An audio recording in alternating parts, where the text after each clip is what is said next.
시청자 여러분 안녕하세요. 여도은입니다. 네, 안녕하세요. 최인입니다. 머니네버 슬립 시작하도록 하겠습니다. 간밤 미증시는 또 사상 최고가 랠리를 경신을 했습니다. 밤새 나왔던 소비자 신뢰 지수가 사실 안 좋았지만 시장에서는 오히려 또 이런 분위기에서는 빅컷에 대한 기대감, 또 시장은 빅컷이 앞으로 시장에 영향을 미칠 만한 경기의 변수 중에서 연착륙을 이끌 만한 그런 환경을 만들어줄 것이다 라는 분위기도 있었고요. 또 엔비디아가 상승을 크게 했습니다. 모건스탠리에서는 이제 4분기 엔비디아에 대한 긍정적인 전망을 담은 내용의 보고서를 제시했는데 잠시 후에 요목조목 여러분께 전달 드려보도록 하겠습니다.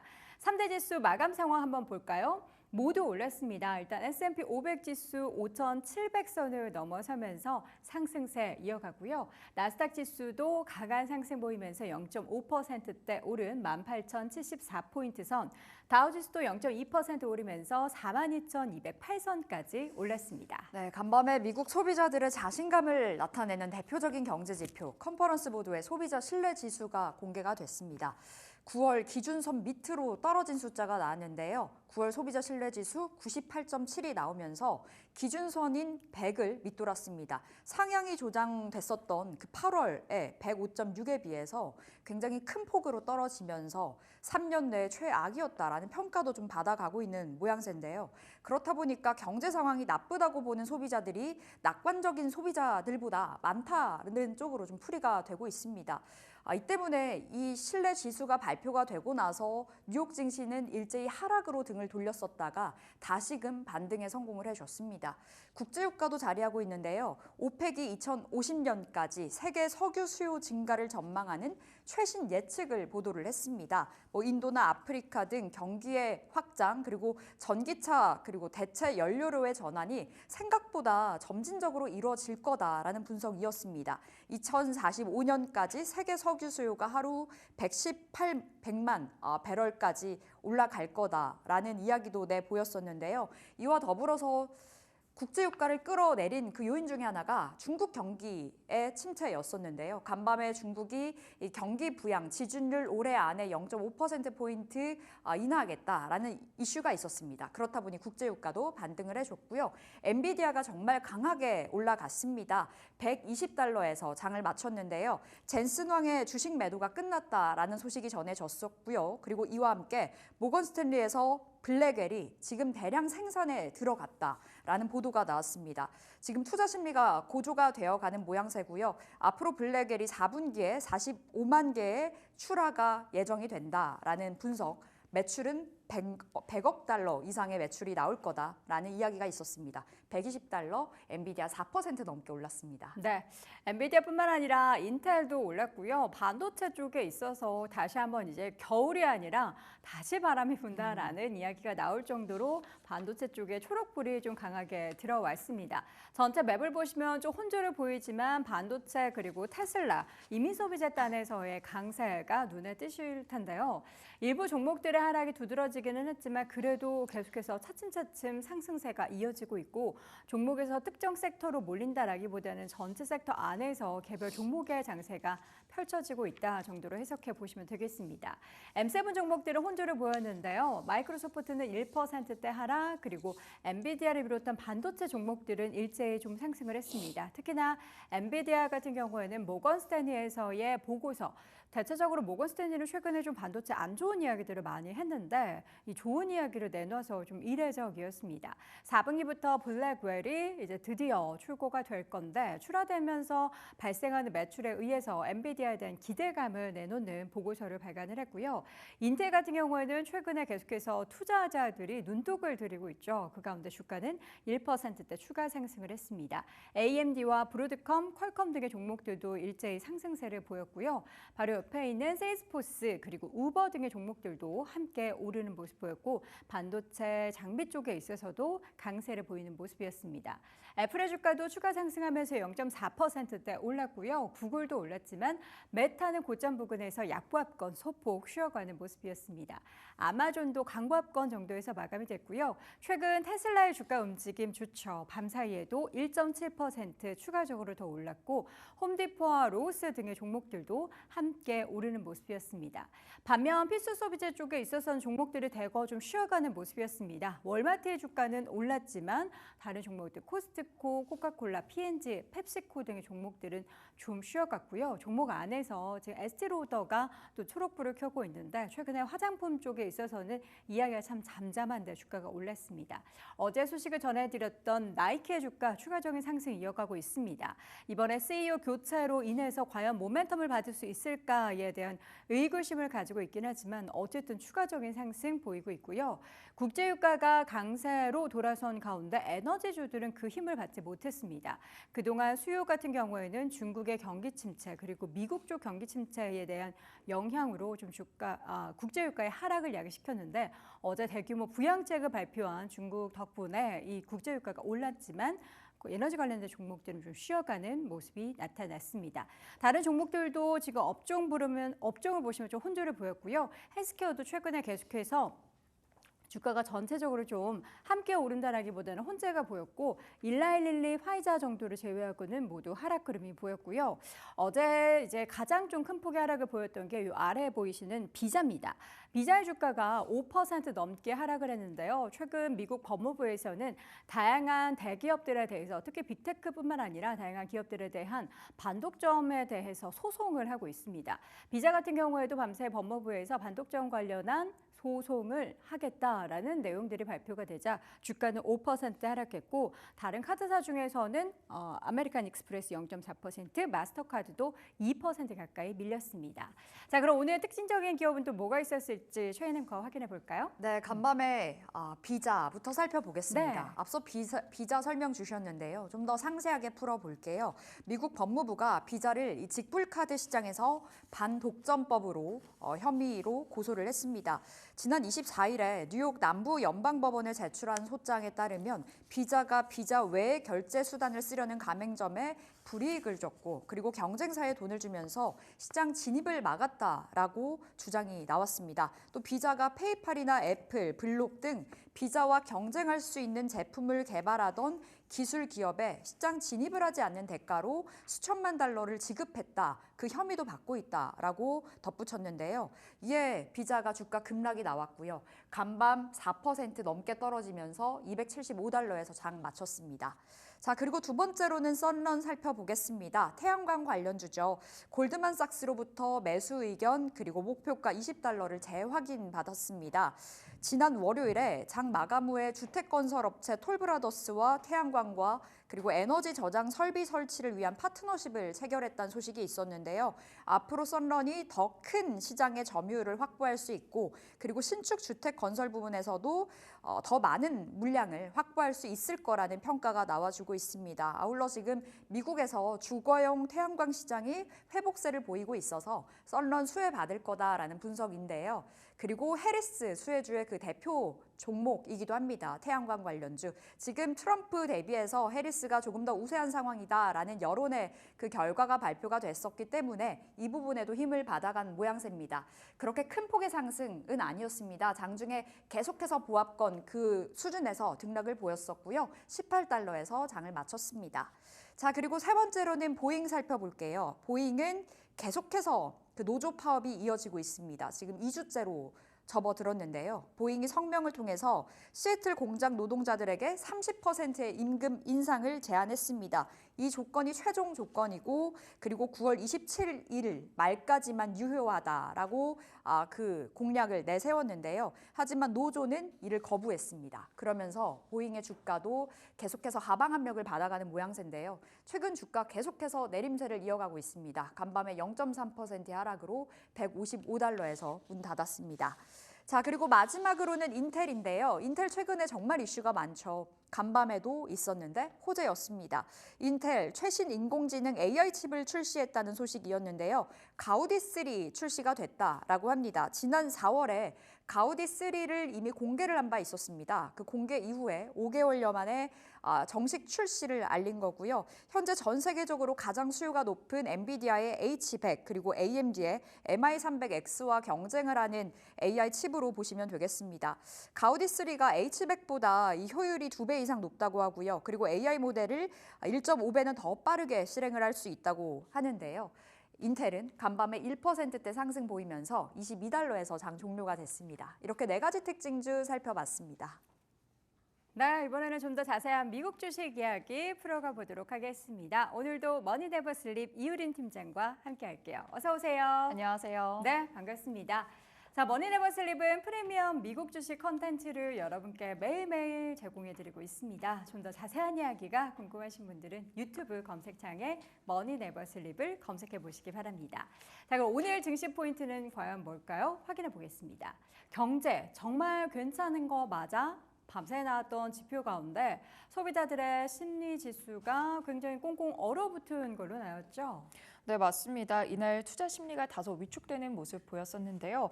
이렇게 투자 심리를 위축시켰던 것은 소비 심리 때문이었습니다. 네. 미국 소비자 신뢰 지수가 3년 내 최대 낙폭을 기록했다는 소식이 전해지면서 장중 하락 전환을 촉발했는데요. 미국 컨퍼런스 보드에 따르면 9월 소비자 신뢰 지수는 98.7로 나타났습니다. 이는 상향 조정된 8월 수치와 비교해 7포인트 가까이 급락한 수치자 2021년 8월 이후에 월간 기준으로는 가장 큰 폭의 낙차라고 볼 수 있겠습니다. 게다가 시장의 예상치도 103.9였으니 여기에 한참 못 미치는 결과라고 할 수 있겠습니다. CB의 다나 피터슨 수석 이코노미스트는요. 지수의 모든 구성 요소에서 소비 심리 악화가 나타난 건 노동시장 여건에 대한 소비자들의 우려가 반영된 것이라며 노동시장은 여전히 건강하고 실업률은 낮은 데다 해고도 적고 또 임금도 오르고 있지만 응답자들은 더 적은 근로시간과 임금 상승률 둔화, 또 구인 건수 감소 등에 반응했다고 분석을 했습니다. 게다가 이 결과에서 주목할 부분이 또 있는데요. 소비자들은 인플레이션이 완화되고 있는데도 불구하고 12개월 평균 기대 인플레이션을 5.2%로 높였습니다. 즉 연준이 인플레이션과의 싸움에서 승기를 잡았다고 말해도 소비자들 사이에서는 물가 불안감이 여전히 남아있다는 뜻으로 해석해 볼 수 있겠고요. 금리 인하 국면이 시작되기는 했지만 그래도 물가 데이터 앞으로도 조금 더 주의할 필요가 있겠다고 정리해 볼 수 있겠습니다. 네, 계속해서 발표될 다양한 경제 관련한 지표들이 과연 앞으로의 경기를 어느 쪽의 방향성을 이야기를 하게 될지 여러분들 계속 지켜보셔야겠습니다. 자, 이어서는 오늘도 한입뉴스 네 가지 소식 확인해 볼 텐데요. 첫 번째 헤드라인은 비자 소식입니다. 이건 독점이야. 미국 법무부에서 비자의 반독점 소송을 제기를 하고 나섰습니다.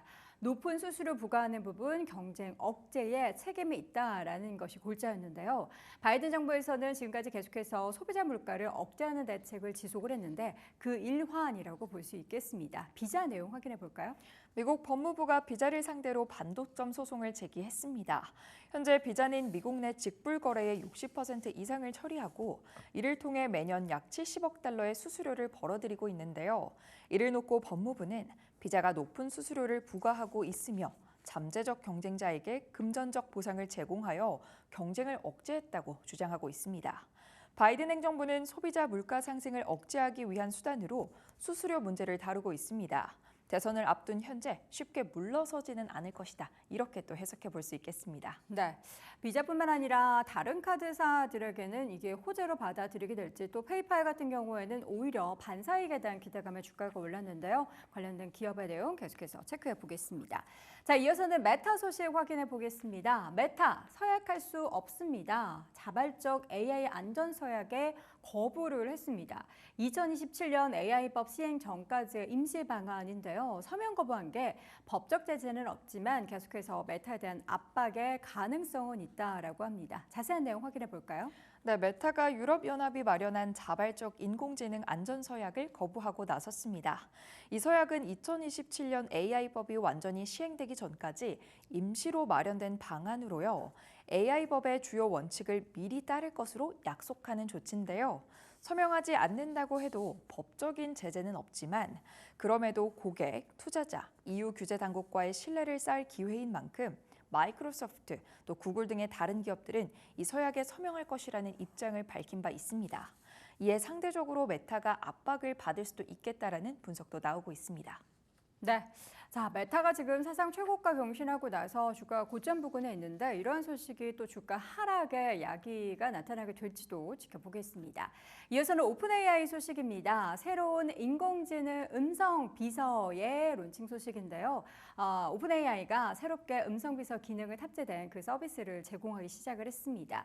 챗 GPT 플러스 및 챗 GPT 사용자에게 이러한 서비스가 제공이 된다라고 하는데 저작권 음원 생성 방지 필터 등에 대한 기능도 추가했다라고 하네요. 자세한 내용 들어보겠습니다. 네, 오픈 AI가 새로운 음성 비서 기능을 유료 사용자에게 제공하기 시작했다고 합니다. 4개월 전에 처음 공개된 이 기능은요, 현재 챗 GPT 플러스 및 챗 GPT 팀 사용자에게 제공되고 있다고 하는데요. 안전 문제를 해결하고자 원래 계획되었던 일부 기능은 포함하지 않을 것으로 알려졌습니다. 다른 사람의 목소리를 흉내내거나 저작권이 있는 음원 생성을 막는 필터 등이 추가됐습니다. 네. 마지막 소식은 마이크로소프트의 투자 소식입니다. 최근에 AI 관련한 이야기들이 참 드물다라고 항상 볼멘 소리를 투자자들이 하고 있는데요. 13억을 투자한다라고 합니다. 13억 원이 아니고요. 13억 달러죠. 멕시코에 3년간 투자하는 금액이 13억 달러라는 투자 발표를 했습니다.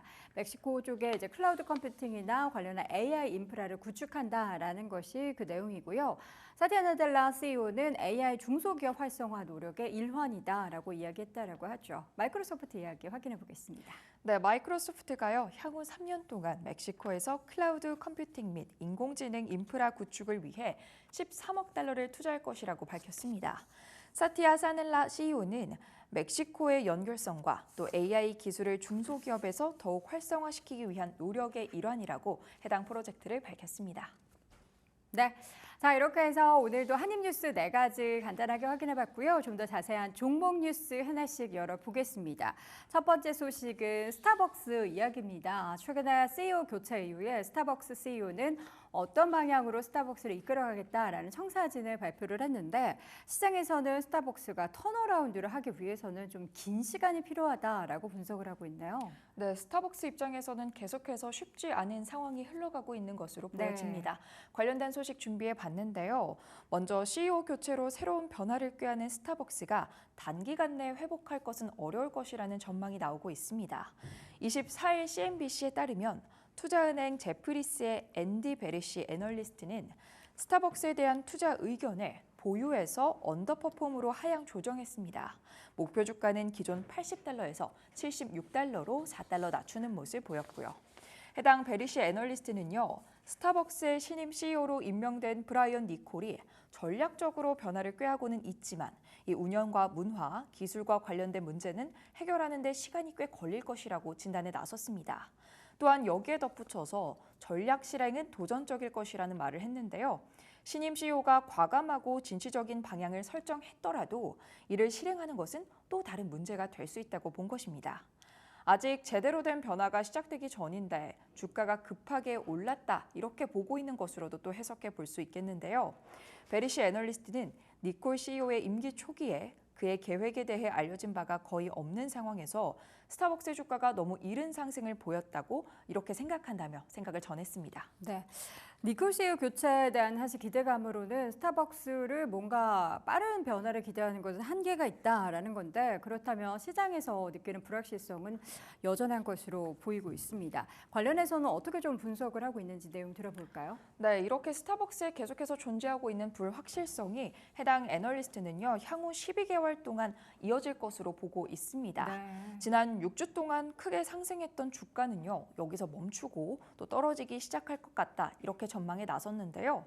특히 경기에 대한 불확실성은 스타벅스에게는 치명적이라고 할 수 있겠습니다. 스타벅스는 미국과 중국을 두 핵심 시장으로 두고 있는 상황인데 이 두 시장 모두 경제의 방향성이 모호한 상황이죠. 베리 씨는 단기적으로 미국과 중국 경제의 가시성이 낮을 것으로 예상한다며 스타벅스의 회계연도 2025년 가이던스가 예상보다는 낮게 나올 수 있을 것 같다고 밝혔습니다. 스타벅스의 미국과 또 중국 매출을 살펴보지 않을 수 없겠는데요. 스타벅스는 회계연도 2024년 2분기에 미국에서 63억 6,680만 달러의 매출을 올렸습니다. 전년 동기 대비해서 2% 증가한 수치죠. 동일 점포 매출은 전년 동기 대비 2% 감소했는데요. 그리 큰 매출 증가는 없었다라고 정리를 해볼 수 있겠습니다. 반면 중국의 매출은 감소했습니다. 2분기 중국 매출은 7억 3,380만 달러로 전년 동기 대비해서 10% 이상 줄어드는 모습 보였는데 동일 점포 매출 역시 전년 동기보다 14% 감소하면서 중국과 미국 시장에서 스타벅스의 입지가 쉽지만은 않은 상황이라는 걸 보여줬습니다. 네, 과연 스타벅스는 시장의 이런 우려를 딛고 좀 빠른 성장을 할 수 있을지도 주목을 해봐야 될 텐데요. 최근에 스타벅스 주가는 어땠을까요? 네, 스타벅스의 주가는 현지 시간 24일은요, 1% 하락하면서 94.45달러의 장을 마감했습니다. 지난 5년 동안 시계열을 늘려봐도 약 7%만 상승했을 뿐인데요. 긴 시간 또 성장이 장기간 정체되어 있음을 해석해 볼 수 있겠습니다. 네. 이어지는 종목 뉴스는 엔비디아 이야기입니다. 젠슨 황의 주식 매도가 끝났나요? 네, 엔비디아 소식 오랜만에 또 가지고 와봤는데요.